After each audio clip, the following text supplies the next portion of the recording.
ये कहानी दो वैज्ञानिकों की है, क्लाइव और एल्सा।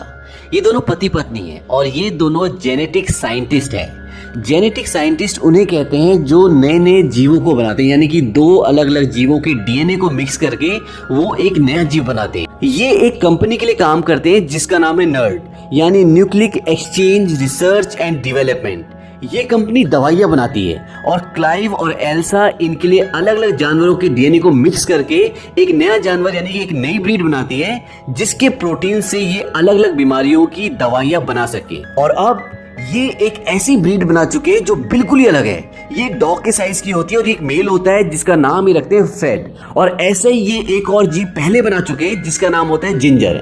अब ये फ्रेड को और जिंजर को आमने सामने रखते हैं और वो दोनों आपस में बहुत अच्छे से मिलते हैं जिससे ये बहुत खुश होते हैं। यानी कि फ्रेड जो कि मेल है और जिंजर जो कि फीमेल है वो एक दूसरे को पसंद करते हैं। और ये बहुत जरूरी है क्योंकि आगे जितने भी जीव पैदा होंगे वो इन दोनों के मिलन से पैदा होंगे। अब क्लाइव और एल्सा बहुत खुश हैं क्योंकि वो कामयाब हो चुके हैं और वो अपनी कंपनी के बॉस के पास जाते हैं और उन्हें बताते हैं कि हमने बहुत सारे जानवरों के डीएनए से मिलाकर ये एक अलग जानवर बनाया है और इसके प्रोटीन से हम कई जानवरों की कई बीमारियों की दवाइयां बना सकते हैं। और साथ में हमने एक ऐसा तरीका भी इजाद किया है जिससे हम इंसान के और जो हमने अभी ये जानवर बनाया है इसके डीएनए को मिला के एक नई तरह की स्पीसीज बना सकते हैं जिससे हम इंसानों की कई बीमारियों की दवाइयां बना सकते हैं। उनकी बॉस बोलती है कि जो तुमने काम किया वो बहुत अच्छा किया और सब तुम्हारे काम से बहुत खुश हैं, लेकिन फिलहाल जो तुम बोल रहे हो इसके लिए हमारी कंपनी अभी तैयार नहीं है। और अब जो तुमने ये जानवर बनाए इनके प्रोटीन से हमारी कंपनी दवाइयां बनाना चाहती है और इसीलिए सारी रिसर्च को बंद करके हम उस जगह पर दवाइयां बनाने का काम शुरू करेंगे। क्लाइव और एल्सा बोलते कि अगर हम ये काम शुरू नहीं करेंगे तो शायद कोई और शुरू कर दे। उनकी बॉस बोलते कि हम ये काम शुरू करेंगे, जरूर करेंगे, लेकिन उससे पहले जो ये तुमने जानवर बनाया है इसके प्रोटीन से जानवरों की दवाई बनाओ, एक कामयाब दवाई जिसे हम मार्केट में उतार सकें और उसके बाद जो तुम बोल रहे हो उस प्रोजेक्ट पे हम जरूर काम करेंगे। और वो उन दोनों को मना कर देती है। इस बात से इन दोनों को बहुत डिसअपॉइंटमेंट होता है क्योंकि ये दोनों जेनेटिक साइंटिस्ट हैं और ये किसी कंपनी के लिए जानवरों से प्रोटीन निकालकर दवाई बनाने का काम नहीं करना चाहते। इसीलिए ये दोनों तय करते हैं कि हम अपनी रिसर्च को छुपके से आगे बढ़ाएंगे और ये अपना काम आगे शुरू करते हैं। काम शुरू करने के लिए इन्हें इंसान के डीएनए की जरूरत होती है, तो एल्सा क्लाइव को एक डीएनए लाकर देती है। क्लाइव बोलता है किसका है? वो बोलती है कि कोई अनजान डोनर है। और अब उस डीएनए के साथ और जो जानवर इन्होंने बनाया है उस जानवर के डीएनए के साथ ये प्रयोग करना शुरू करते हैं। ये बहुत मेहनत करते हैं, बहुत कोशिश करते हैं, लेकिन इन्हें कामयाबी नहीं मिलती और इस बात से इन्हें बहुत दुख होता है, बहुत परेशान हो जाते हैं। फिर एक दिन एल्सा एक और डीएनए लाकर देती है। वो बोलती है ये है M3 और अब प्रयोग हम इससे करना शुरू करेंगे। और उस डीएनए के साथ और जानवर के डीएनए के साथ ये प्रयोग करना शुरू कर देते हैं और बहुत मेहनत के बाद इनका प्रयोग सफल होता हुआ नजर आता है। यानी कि जानवर का डीएनए और जो एल्सा ने डीएनए दिया है वो आपस में मिलना शुरू हो जाते हैं और फाइनली अब इनके पास एक अनोखा डीएनए जो इंसान और जानवर के डीएनए से मिलकर बना है। क्लाइव इस रिसर्च को आगे नहीं बढ़ाना चाहता क्योंकि ये गैर कानूनी है, लेकिन एल्सा ऐसा करना चाहती है और इसीलिए वो उस डीएनए को लेकर एक रूम में चली जाती है। वहां पर एक मशीन होती है जिसके अंदर डीएनए डालने से बच्चा पैदा होना शुरू हो जाता है, यानी कि वो ग्रो करना शुरू हो जाता है और इसी मशीन में ये सभी जानवर को बनाते हैं। ये एक तरह की कोख है, यानी कि जिस तरह से माँ की कोख में बच्चा पैदा होता है इसी तरह से इसके अंदर डीएनए डालने से बच्चा पैदा होना शुरू हो जाता है और वो उस डीएनए को उस मशीन के अंदर डाल देती है। क्लाइव बोलता है कि अच्छी बात नहीं है किसी को बनाना उसके बाद मार देना। एल्सा बोलते कि हर रोज लाखों लोग मर जाते हैं, हो सकता है हमारे इस आविष्कार से लाखों लोगों की जान बच जाए। एल्सा के ऐसा कहने से क्लाइव मान जाता है और वो उस प्रोजेक्ट पे काम करना शुरू करते हैं। लेकिन यहाँ पर एक हैरत अंगेज चीज ये होती है, जहाँ बच्चे को बहुत धीरे धीरे बढ़ना होता है वो उस कोख में बहुत जल्दी जल्दी बढ़ना शुरू हो जाता है और सुबह जब वो देखते हैं तो बच्चा नॉर्मल होता है, लेकिन शाम को जब वो अपने घर पर होते हैं तो उन्हें एक अलार्म आता है जो कि उनकी लैब से होता है और जब वो वहां पहुंचते हैं तो वो बच्चा मशीन के अंदर पूरी तरह से विकसित हो चुका होता है, यानी कि वो जन्म लेने के लिए तैयार है और वो उसे बड़ी मुश्किल से बाहर निकालते हैं और बाहर एक अजीब सा जीव निकलता है। क्लाइव चाहता है कि मैं इसे मार दूं, लेकिन एल्सा कहती कि हमें ऐसा नहीं करना चाहिए। हो सकता है कि हम एक अलग नई स्पीसीज बनाने के बहुत करीब हो। लेकिन क्लाइव एल्सा की बात नहीं मानता और वो दोनों उस जगह पर जाते हैं जहां पर वो बच्चा होता है, क्योंकि वो उसे मारना चाहते हैं। और जब वो वहां पर पहुंचते हैं तो वो देखते हैं कि वो बच्चा पहले से मरा होता है। इसके बाद क्लाइव बाहर जाता है और एल्सा कहती है कि अब कोई खतरा नहीं है और वो ढक्कन खोल देती है। और जब वो उस मरे हुए बच्चे को पलटती है तो वो देखते हैं कि वो एक खाली स्किन का कवर होता है, यानी कि उसके अंदर से कोई जीव बाहर निकला है और वो जीव वहीं लैब के अंदर है। और इसके बाद ये दिखाते हैं कि वहां पर एक बहुत ही अजीब सा जीव होता है जो कि 2 पैरों पर चलता है। क्लाइव बाहर से उस जीव को देख लेता है। वो एल्सा को बोलता है कि मैं जहरीली गैस को ऑन कर रहा हूं, तुम बाहर निकलो। लेकिन एल्सा अपना मास्क निकाल देती है और वो उस बच्चे को बोलते हैं कि तुम डरो मत, मैं तुम्हें कोई नुकसान नहीं पहुंचाऊंगी। और ये सुनने के बाद वो अजीब सा जीव उसके पास आता है और वो बिल्कुल भी एग्रेसिव नहीं होता। लेकिन तभी पीछे से क्लाइव एक डंडा लेकर आ जाता है। इस बात से वो बच्चा चिढ़ जाता है। इसके बाद क्लाइव और एल्सा उस रूम से बाहर निकल जाते हैं और क्लाइव बोलता है कि मैं जहरीली गैस ऑन कर रहा हूं, मैं इस जीव को मार रहा हूं। लेकिन एल्सा बोलते हैं कि हम इसे बेहोश कर सकते हैं, हम देखे तो हमने बनाया क्या है। और वो उसे बेहोश करके उस पर रिसर्च करना शुरू करते और उन्हें ये पता चलता है कि ये एक फीमेल है और ये बहुत जल्दी जल्दी ग्रो कर रही है और कुछ दिनों बाद पूरी तरह से ग्रो करने के बाद ये मर जाएगी। लेकिन क्लाइव इस प्रोजेक्ट में आगे काम नहीं करना चाहता। वो एल्सा को बोलता है कि हमें इसे मार देना चाहिए। एल्सा बोलते हैं कि हमें ऐसा नहीं करना चाहिए, हमें इसे देखना चाहिए, इससे हम बहुत कुछ सीख सकते हैं। और वो ये डिसाइड करते हैं कि हम इसे ऑब्जर्व करेंगे। और 1 महीने के अंदर ही वो विकसित होना शुरू हो जाती है, उसके हाथ पैर निकलना शुरू हो जाते हैं और उसका दिमाग भी अब डिवेलप हो रहा है। और एल्सा उससे भावनात्मक रूप से भी कनेक्ट होना शुरू हो जाती है। उसे वो खिलाती है, उसे चीजें सिखाती है और एक बार वो उसे बहुत सारे अल्फाबेट देती है और वो बोलते हैं कि इन अल्फाबेट को इस ऑर्डर में लगाओ जैसे मेरा नाम है। वो कहते हैं एल्सा, ELSA। लेकिन वो सारे अल्फाबेट हटा देती है और वहां पर लिख देती है NERD, नर्ड, क्योंकि ये शब्द एल्सा की टी-शर्ट पे लिखा होता है। ये देखकर एल्सा बहुत खुश होती है क्योंकि वो अब चीजें सीख रही होती है। तभी वहां पर क्लाइव आ जाता है और क्लाइव इस जीव को बिल्कुल भी पसंद नहीं करता। वो बोलता है कि इस जानवर को बाहर किसने निकाला, इसे अंदर रखो और इसकी पूंछ ढकी होनी चाहिए। दरअसल इसकी एक लंबी पूंछ भी होती है। एल्सा बोलती है कि इसे जानवर मत कहो। क्लाइव बोलता है फिर क्या कहूं? वो बोलते हैं कि तुम इसे कहो ड्रेन, क्योंकि अभी अभी इसने अल्फाबेट से NERD इस ऑर्डर में नर्ड लिखा है, तो इसका उल्टा होता है DRAN, ड्रेन। तो वो इसका नाम ड्रेन रख देती है। और कुछ दिनों बाद क्लाइव का भाई ड्रेन को देख लेता है और उसे ड्रेन की हकीकत का पता चल जाता है। इसके अलावा कुछ और भी रीजंस होते हैं जिसकी वजह से वो ड्रेन को एक फार्म हाउस में शिफ्ट कर देते हैं। और अब वो वक्त आ गया है जब क्लाइव को और एल्सा को उन 2 जीवों की जो उन्होंने सबसे पहले बनाए होते हैं उनकी प्रेजेंटेशन कंपनी के शेयर होल्डर्स को देनी है। और जब वो उनकी प्रेजेंटेशन कंपनी के शेयर होल्डर्स को देते हैं और उन दोनों को आमने सामने रखते हैं तो वो आपस में लड़ जाते हैं और इसमें उनकी मौत हो जाती है।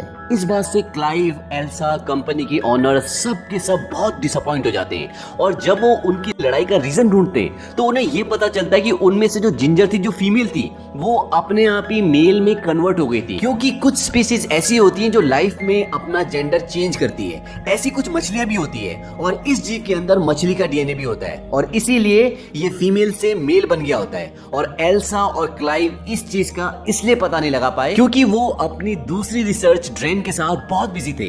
वहीं दूसरी तरफ ये दिखाते हैं कि ड्रेन अब पूरी तरह से विकसित हो चुकी है और एल्सा उसे एक बच्चे की तरह ट्रीट करती है, उसे सिखाती है, उससे बहुत प्यार करती है। लेकिन ड्रेन का बिहेवियर बहुत अजीब होता है। एक बार वो जंगल में भाग जाती है और जब एल्सा और क्लाइव उसके पीछे जाते हैं तो वो देखते हैं कि उसने खरगोश को मार दिया होता है और वो उसे कच्चा ही खा रही होती है। इसके बाद वो दोनों ड्रेन को घर वापस ले आते हैं और कुछ दिनों बाद एल्सा ड्रेन को खाना दे रही होती है तो वो खाना नहीं खाती और वो उन्हें समझाती है कि मैं यहाँ पर बोर हो गई हूँ। दरअसल जो उसके पास अल्फाबेट्स होते हैं वो उससे TEDIOUS लिखती है, TDS, यानी कि मैं यहाँ पर बोर हो चुकी हूँ। इसके बाद वो तोड़फोड़ करना शुरू कर देती है और छत फाड़ के ऊपर निकल जाती है और छत पर खड़ी हो जाती है। और उसके पीछे पीछे एल्सा और क्लाइव भी जाते हैं और वो देखते हैं कि ड्रेन की बॉडी से पंख निकल चुके हैं और वो उड़ने ही वाली होती है। तभी क्लाइव बोलता है कि हम तुमसे प्यार करते हैं और हमें तुम्हारी जरूरत है। और ड्रेन की बॉडी से पंख वापस उसकी बॉडी के अंदर चले जाते हैं। ड्रेन का ये रूप पहली बार एल्सा और क्लाइव ने देखा होता है। अब ड्रेन का दिमाग काफी हद तक विकसित हो चुका है, वो बहुत चीजें समझती है। उसे एक दिन एक बिल्ली मिलती है लेकिन एल्सा वो बिल्ली उससे छीन लेती है क्योंकि वो नहीं चाहती थी कि बिल्ली को कोई नुकसान पहुंचे, क्योंकि उसने पहले भी एक खरगोश को मारा था। और वो ड्रेन को बोलती है कि तुम इससे बीमार हो सकती हो और वो उससे बिल्ली ले लेती है। इसी के साथ साथ ये भी दिखाते हैं कि ड्रेन अब क्लाइव की तरफ अट्रैक्ट होना शुरू हो जाती है और क्लाइव समझ जाता है कि इसके अंदर जो हमने ह्यूमन का फीमेल का डीएनए डाला था वो दरअसल एल्सा का खुद का डीएनए था। इस बात से वो एल्सा से बहुत नाराज होता है, उससे बहुत लड़ता है और वो कहता है कि तुम्हें ऐसा नहीं करना चाहिए था। अब धीरे धीरे ड्रेन का एल्सा के प्रति प्यार खत्म होना शुरू हो जाता है और इसी वजह से एल्सा ने जो बिल्ली ड्रेन से छीनी थी वो बिल्ली वापस लेकर आती है और वो उसे देती है। लेकिन एल्सा अपनी पूंछ से एक नाखून टाइप का निकालती है और बिल्ली के गले में चुभाकर उसे मार देती है। ये देखकर एल्सा को बहुत गुस्सा आता है और वो इसे एक जोर से थप्पड़ मारती है। थप्पड़ लगने के बाद वो एल्सा के ऊपर आके खड़ी हो जाती है और उसके गले में एक चाबी होती है, उस चाबी को निकालकर दरवाजा खोलकर बाहर चली जाती है। धीरे धीरे ड्रेन के अलग अलग रूप सामने आ रहे होते हैं। वहीं दूसरी तरफ ये भी दिखाते हैं कि एल्सा ने अब उस प्रोटीन को बना लिया है जिसकी जिम्मेदारी कंपनी ने उन्हें सौंपी थी और वो उस प्रोटीन को कंपनी को हैंड ओवर कर देती है। अब एक दिन क्लाइव अपने कैमरे में यानी कि लैपटॉप की स्क्रीन पे देख रहा होता है कि ड्रेन का है। ड्रेन पानी के अंदर होती है और वो पूरी तरह से न्यूड होती है। ये देखकर क्लाइव उसकी तरफ अट्रैक्ट होना शुरू हो जाता है और वो अपने लैपटॉप की स्क्रीन पे हाथ लगाता है और वहीं दूसरी तरफ से ड्रेन भी उसके हाथ पे हाथ टच करती है, यानी कि वो कैमरे पे हाथ टच करती है। उसे पता चल जाता है कि क्लाइव उसे देख रहा है और ये देखकर क्लाइव एकदम से चौंक जाता है। ड्रेन के अंदर कुछ ना कुछ शक्तियां तो होती है। इसके बाद ये दिखाते हैं कि एक बार क्लाइव उस जगह पर आता है, फार्म हाउस में आता है जहां पर ड्रेन रहती है और वहां पर उस वक्त एल्सा नहीं होती। क्लाइव ड्रेन को आवाज लगाता है लेकिन उसे सामने कोई भी नहीं दिखता। तभी वो पीछे देखता है तो ड्रेन खड़ी होती है और वो पूरी तरह से न्यूड होती है और वो क्लाइव को पकड़कर किस करना शुरू कर देती है। क्लाइव उसे दूर हटाता है, बोलता है कि ये करना ठीक नहीं है, लेकिन फिर क्लाइव भी अपनी भावनाओं में बह जाता है और वो दोनों एक दूसरे को किस करना शुरू कर देते हैं और धीरे धीरे क्लाइव भी अपने कपड़े उतार देता है और उनकी डुग्गा डुगी यानी कि उनके बीच में संभोग होना शुरू हो जाता है। अब जब ये दोनों संभोग करते हैं तो ड्रेन बहुत एंजॉय कर रही होती है और उसकी बॉडी से पंख भी बाहर निकल चुके होते हैं और इसी के साथ ये भी दिखाते हैं कि ड्रेन की पूंछ से वही नाखून बाहर निकल जाता है जिससे उसने बिल्ली को मारा था। लेकिन तभी वहां पर एल्सा आ जाती है और एल्सा इन दोनों को संभोग करते हुए देख लेती है। ये देखने के बाद एल्सा वहां से नाराज होकर चली जाती है। हालांकि क्लाइव उसे रोकने की कोशिश भी करता है लेकिन एल्सा नहीं रुकती और इसके बाद एल्सा ड्रेन की पूंछ को काट देती है क्योंकि उसकी पूंछ खतरनाक होती है, जानलेवा होती है। और बाद में जब क्लाइव और एल्सा मिलते हैं, हालांकि एल्सा बहुत दुखी होती है लेकिन उन दोनों को अपनी गलती का एहसास भी होता है। क्लाइव बोलता है कि ये सब हमारी गलती है। एल्सा बोलती है कि मैंने वो पदार्थ बना लिया है, यानी कि वो पदार्थ जो उनकी कंपनी को चाहिए था। एल्सा बताती है कि ड्रेन की बॉडी में वो प्रोटीन है, वो भी उन दो जीवों से 10 गुना ज्यादा जो उन्होंने सबसे पहले बनाए थे। और अब क्लाइव बोलता है कि मुझे पता है कि हमें क्या करना है और वो दोनों ये फैसला करते हैं कि वो ड्रेन को मार देंगे और वो उस जगह पहुंचते हैं जहां पर ड्रेन है यानी कि फार्म हाउस में और वो देखते हैं कि ड्रेन खुद ब खुद मर रही होती है और ड्रेन की मौत हो जाती है। लेकिन जैसा कि इस कहानी में शुरू में बता दिया गया था कि ड्रेन का लाइफ साइकिल बहुत छोटा होगा और इसी वजह से ड्रेन की अपने आप ही मौत हो जाती है और उसके मरने के बाद वो उसे वहीं पास में दफना देते हैं। और जब उसे दफना चुके होते हैं तभी वहां पर क्लाइव का भाई आता है जो उसी की कंपनी में जॉब करता है और उसके साथ एक और एम्प्लॉय होता है और वो बोलते हैं कि हमें पता है कि तुमने कोई नया जीव बनाया जो ह्यूमन की तरह है, क्योंकि जो प्रोटीन तुमने हमें दिया था उसमें ह्यूमन का डीएनए है और अब मैं उसे देखना चाहता हूँ। एल्सा और क्लाइव बोलते हैं कि वो मर चुकी है और हमने उसे दफना दिया है और तभी एक जोर से चिल्लाने की आवाज आती है और वो उस तरफ भागते हैं जहां पर उन्होंने ड्रेन को दफनाया होता है और ड्रेन वहां पर नहीं होती बल्कि वो ऊपर छत पर खड़ी होती है और इस बार वो और भी ज्यादा ताकतवर दिखती है और भी खूंखार दिखती है। उसके पंख निकल चुके हैं और जो पूंछ उसकी काट दी गई थी वो पूंछ भी वापस आ चुकी है और अब वो बहुत एग्रेसिव है। और इसके बाद ड्रेन उन पर हमला करती है और क्लाइव और एल्सा के साथ जो दो और लोग होते हैं जिसमें से एक क्लाइव का भाई भी होता है, ड्रेन उन दोनों को मार देती है और इसी मुठभेड़ में क्लाइव बेहोश हो जाता है। और इसके बाद ड्रेन एल्सा के पीछे जाती है और एल्सा को पकड़कर उसके साथ रेप कर देती है।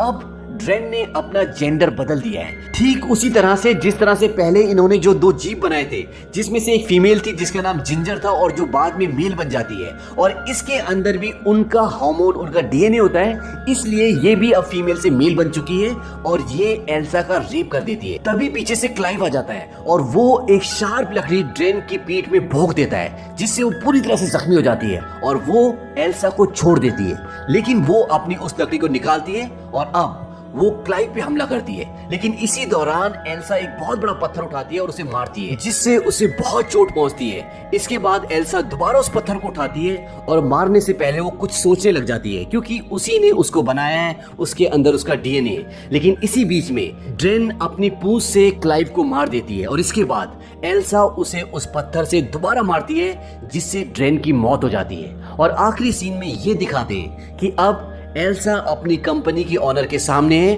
और वो प्रेग्नेंट है।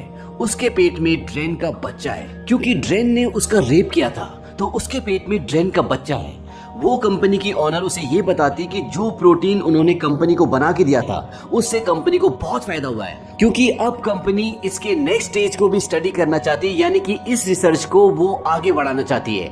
एल्सा के पेट में अब बच्चा है और उस बच्चे से इस रिसर्च को आगे बढ़ाया जा सकता है। एल्सा ने अभी तक अपनी जान पर खेलकर अपने पति को खोकर इस कंपनी के लिए जितना भी किया है, उसके लिए उसे एक अच्छी खासी रकम दी जाती है और उसे ये भी बोला जाता है कि अगर वो अपने बच्चे को अबॉर्ट करवाना चाहे तो वो करवा सकती है। लेकिन एल्सा ऐसा करने से मना कर देती है। वो बोलते हैं कि ज्यादा से ज्यादा क्या होगा, क्योंकि एल्सा एक जेनेटिक साइंटिस्ट है और वो इस रिसर्च को आगे करना चाहती है। और इसी के साथ ये फिल्म खत्म हो जाती है।